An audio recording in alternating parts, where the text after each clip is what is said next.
Okay, good evening mga kapogi, no? So, another day, another tech tips tayo. Tutorial na naman to ng mga kapogi. So, di ba last video ko, pinakita ko sa inyo yung unboxing natin itong M200 na J-Diag, no? Pang diagnostic tool. Okay, so ngayon, yung firmware kasi nito before is 23 version, then ngayon 25.02 version na yata yung ina-update natin, no? So ito na siya, installing na. So mamaya mga kapogi, no, ipapakita ko sa inyo itong laptop ko na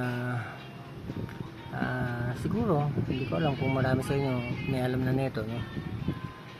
So makikita nyo na kakaiba yung desktop ko, no? Later papakita ko sa inyo. So, updating pa tayo ng firmware nito. So, ang firmware nito ay mababasa nyo is wait lang. Ito, kung saan nyo makikita yan.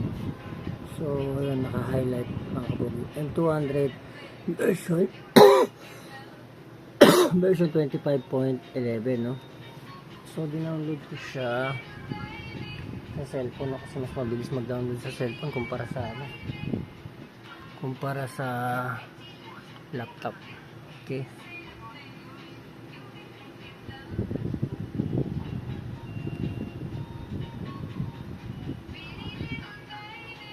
so yun mga kapogi,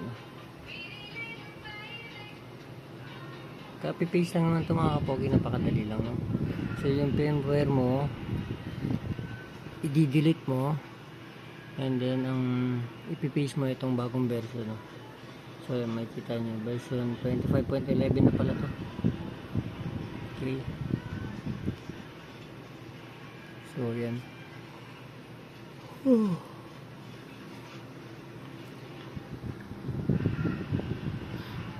Hindi natin kung magsasucess to, pero ayun lang naman, ganito lang makasimple magano ng firmware. I-download mo lang. Actually mga kapogi, wala kang duda na magkamali ng firmware nito kasi sa mismo website na J-Diag to din na download ng mga kapogi. So makikita nyo doon yung mga models ng mga diagnostic tool, and then kung ano yung latest update nila, download nyo lang. So yan. So ayan na mga kapogi, ayan yung copy natin, battery, car config, font, FW, tsaka yung resource nya, no? So tingnan natin yung properties niya kung sakto na. Like nasa 50 MB yan. Okay, 50 MB, that's good. Okay, so naka-copy paste na natin. Okay, pagka-close lang muna natin, no? Okay, so kung papansinin nyo, eto na, success to connect USB memory. If you want to exit, please close it from PC. Meaning successful na siya sa, so Windows 8 tayo. Ayan, yun kung makikita nyo, removable disk, eject lang natin yan. So eject yun. So okay, after eject na yan, let's see kung ano mangyayari dito mga kapogi.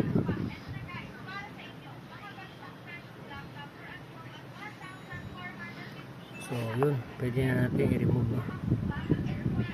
Ni-eject naman na to. Okay, then mag-update to, alam ko mga kapogi, kasi ayan na, updating na. So once na nailagay nyo yung firmware nyo, mag-update yan kung saan yung i-install yan. Ayan, yan ang ano niya, bale BMP1 mga kapogi.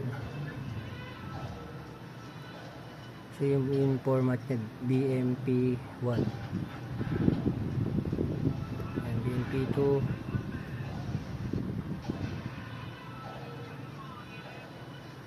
Bali ang ginagawa nito mga kapogi, no, kung ano yung nilagay natin na firmware, i-install niya lang, no? So siya yung mismo nag-install na. Ayan, loading 5 pin relay BMP data.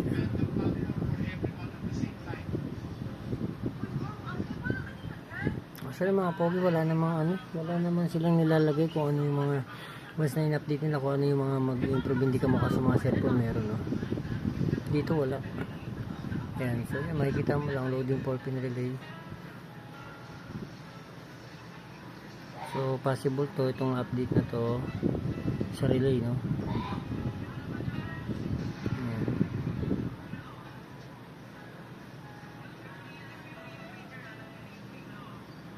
Ang pansin ko pati dito medyo mabagal ang processor niya.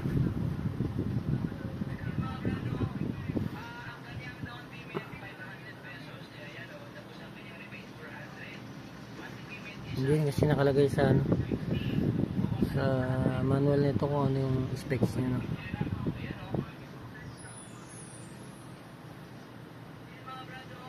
Alam niyo mga kapogi, no? Yung mga tool nito sa totoo yan, hindi nyo naman kailangan ng mga ganito eh. Dapat ang yun kamukha ko, no? Yun ang pangarap ko sa bansa natin, no? Once na may nakita tayo sa ibang bansa, pwede natin itong i-upgrade, no? So like ito, kung totoo hindi natin kailangan ito mismo mga ganito eh. Ang kailangan lang natin parang dangle. So kung may dangle tayo through Bluetooth or Wi-Fi, pwede natin i-connect yung dangle na yun. Then yung dangle na yun ang may program sana, di ba? So in that way, mas mura mas mura nila itong mas mura natin ito na ibebenta kasi not like this one, no? Gumamit pa sila dyan ng processor, ng memory, gumamit pa sila dyan ng itong tawag nito LCD, o diba?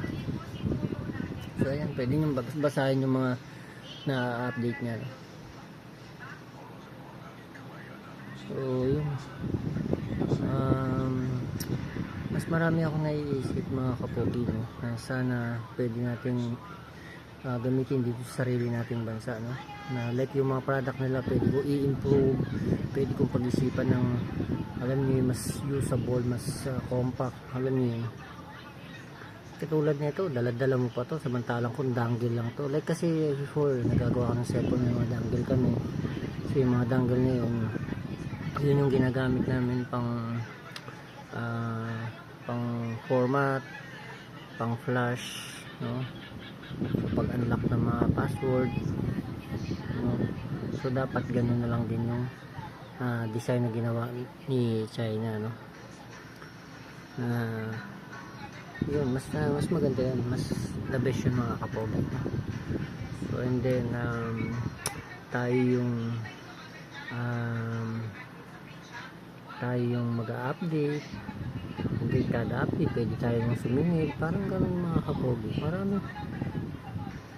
Maraming pwedeng pagkakitaan talaga sana ang bansang Pilipinas. Kaya lang tulad ngayon narinig ko kay Bongbong Marcos na naman, para magdadala siya rito ng mga manufacturer ng sa ating defense weapon daw, which is maganda naman, no, kung tutusin.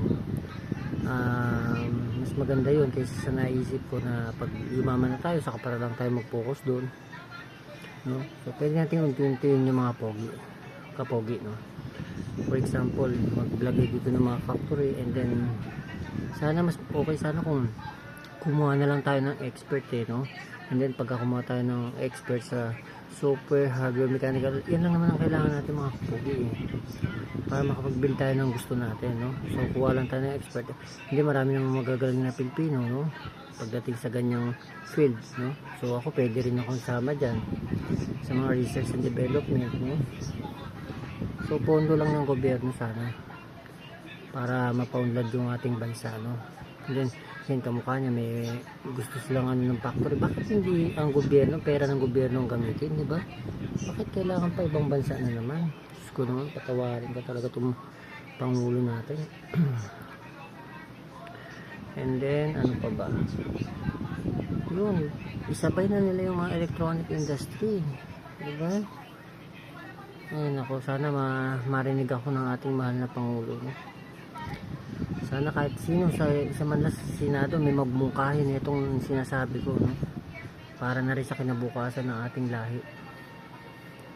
Ano na kasi talaga ako, wala silang pagpo-focus sa Kumain ka technology. na raw. O, nakapamalengke na ako. Sabihin ni ate yung ano ba yun? Yung pangalan nito? Maya natapusin ko, pinatapos ko pa to. Kaya, may pizza pa isa piraso. Daming dala-dalang pagkain. Tsaka alam mo, magugutom ka. Takoyaki, o. Takoyaki, di ba? Ayun na. So, ito na mga kapogi, no? Ate. So, let's see kung Ayun, inumin mo. anong ano na siya. Firmware, no? Ito. Sorry. Ito pala, setting. Okay. So, view version. Let's see. Okay. Now, nasa version 25.11 na tayo. So, meaning successful yung ginawa nating pag-upgrade. Okay. So, yun, balik tayo dito sa laptop ko mga kapogi, no? Para mas sigit nyo akong makilala mga kapogi, no? So, sa laptop ko, papansinin nyo mga kapogi, wala kang makikitang icon dyan like Google, like kung ano-ano, no? Wala kang makikita. Okay, close ko lang ito mga kapogi, ha? Saan yung cursor ko? Close ko lang ito. Okay. So kung papansin niyo, meron akong iron man dyan na umiikot, no? Ayan. Then may time. Of course hindi tama yung time niyan kasi wala ng battery ito mga kapogi, no? Okay. So mapapansin niyo mga kapogi, may mga nakulad din na like Microsoft Office, ayan. Nababasa niyo ba? Okay. So once na pinindot mo yung Microsoft Office, lalabas na dyan yung Microsoft Office mga kapogi. Ayan. Kita niyo ba? Ganun siya mga kapogi. Wala kang makikitang icon dyan, kundi isang simpleng ang tawag dito. Yan, basta yan, no? So kung halimbawa pipindutin niyo yung Facebook, kaya nakikita niyo Facebook, kaya yung kulay dilaw na bilog, click mo lang yan, lalabas na, direkta na yan sa Facebook, diba? Kaya lang hindi tayo nakakonect sa internet mga kapogi. Ayan. So ganun itong desktop natin, no? Lahat na nakikita nyo dyan, puro pindutan yung mga pogi, like ito, yan, volume yan, no? Once na ini-enhance mo yan, nagbo-volume up yan. Pasinin nyo yung kulay dilaw, umakit, diba? So like ito, pag pinindot mo yan, pwede mo dito, pwedeng dito, yan. So control ng volume yan, no? So yan, kamukha nyan, may mga date, no? Tapos dito meron tayong connection ng wifi, and then ayan, meron tayong CPU, yan, RAM, ano ba yung mga nakalagay na yan, like yung mga detail na importante meron tayo, and then yan, aside dyan, tingnan nyo mga kapogi pa to, even yung turn off natin ng power, makikita nyo din sa taas, dadaling ko yung cursor. Yan. Yan, restart yan. Ito, turn off, shutdown. Ito, hyper. Yan yung parang sleep mode, no? Okay. So, yan, once natin na, click mo lang yan, mag-shutdown yung mga kapogi, ha? So, just one press lang, mag-shutdown na yung ating desktop, no? So, yun. Sa mga computer tech siguro iba alam, pero marami sa kanila hindi pa alam yung mga ganyan, no? So kakaibang desktop, kung gusto nyo magpa customize, pwede yan. So yun, and yun, naku, na off na pala. Tuturo pa naman sana yung important na isa pa na, okay, turn on natin. Yan. So, isa pang importante ito mga kapogi, no? Ito lang sabi ko sa mga gusto lang mag-DIY dyan, no? Gusto magtayo ng shop, beginner. So, ito. Meron siyang important na features like itong health, no? Ano makikita natin sa health? Click natin yung okay. So, ayan. Service assistant mga kapogi, no? Ano ba yung service assistant na yan? Like ito, no? For example, ang gagamitin mo ay universal cable lang, no? Hindi mo alam yung mga pin out nila. So dito makikita mo na may mga pin out na yung mga pogi. Kung 4 pins, halimbawa, okay na yan.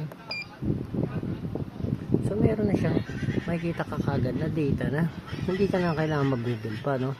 Actually ako mga kapogi, ginugoogle ko pa yung mga ganito.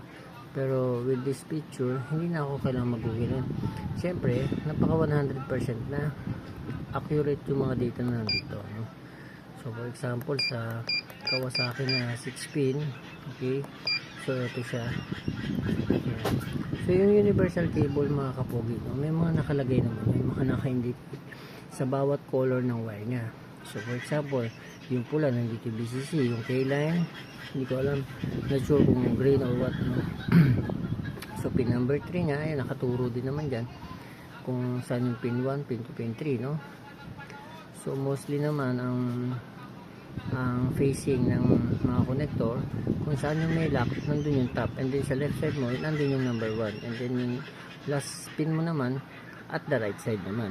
Okay, so yun. So wala kang gagawin, i-connect mo yung VCC sa pin number 1, and then yung K-line sa pin number 2, yung number 3 walang nakalagay, yung number 4 is ground, ito ground, bali lagi yung magkatapat yung supply mga kapogi ito. And then yung 5 niya is scan low, and then yung 6 niya is scan high, no? So once na sinundan mo lang itong step na to mga kapogi, okay na yan.